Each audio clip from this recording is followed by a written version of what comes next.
You know the drill with report cards, right? The GPAs, the letter grades, all those percentages. But have you ever stopped to wonder if those numbers really tell the whole story of how a student is learning and growing?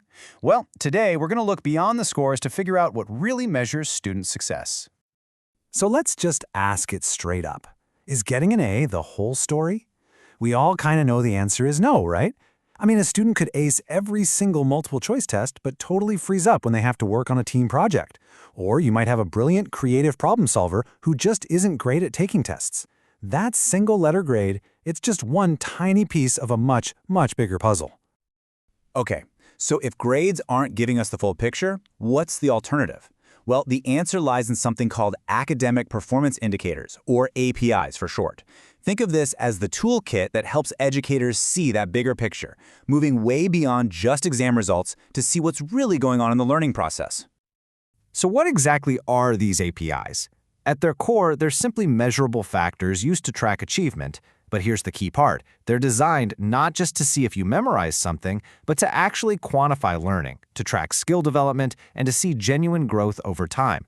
They give us a more structured way to talk about educational success in a much broader sense.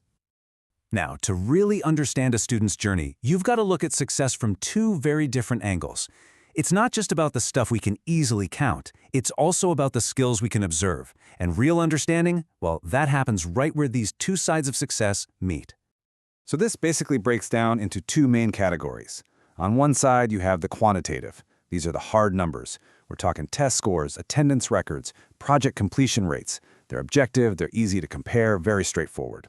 But then on the other side, you have the qualitative, the skills. And this is where things get really interesting.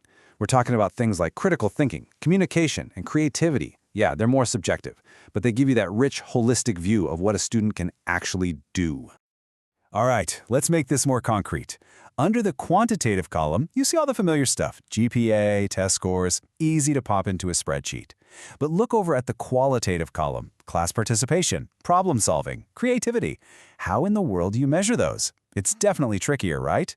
This is where things like detailed rubrics, portfolio reviews, and structured observations in the classroom become so important.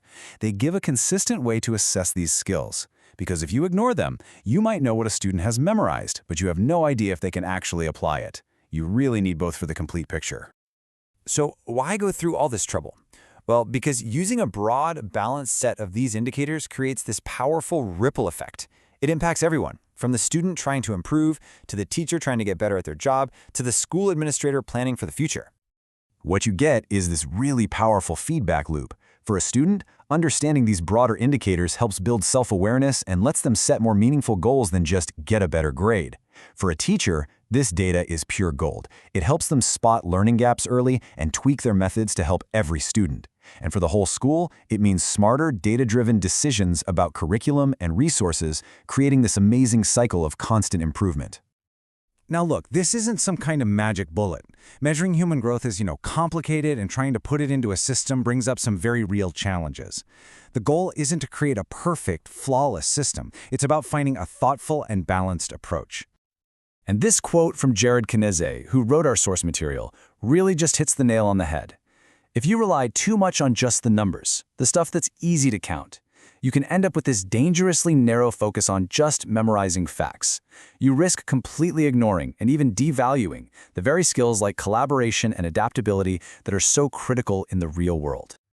So let's unpack these hurdles, because they are a big deal. Focusing too much on test scores can lead to teaching to the test, where the only thing that matters is what's being measured.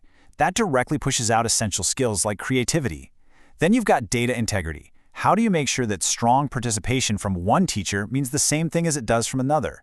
Getting that consistency is a huge challenge. And, of course, underlying all of this are serious concerns about student data privacy. Who gets to see this data? How is it being used?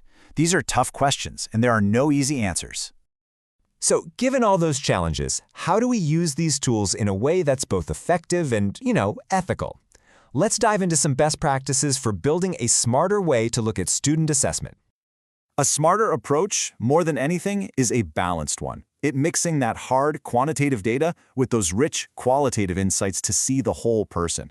It means making sure your indicators are directly tied to your learning goals. You've got to measure what you actually value.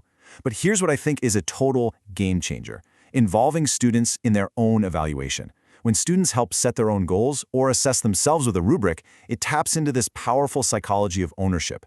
Suddenly, assessment isn't something that's just happening to them, it becomes a tool for their own growth. And that is a huge boost for motivation and self-awareness.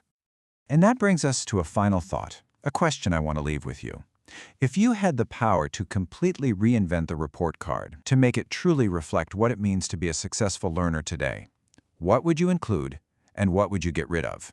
It's a question that really gets to the very heart of what we value in education. Thanks for digging into this with me.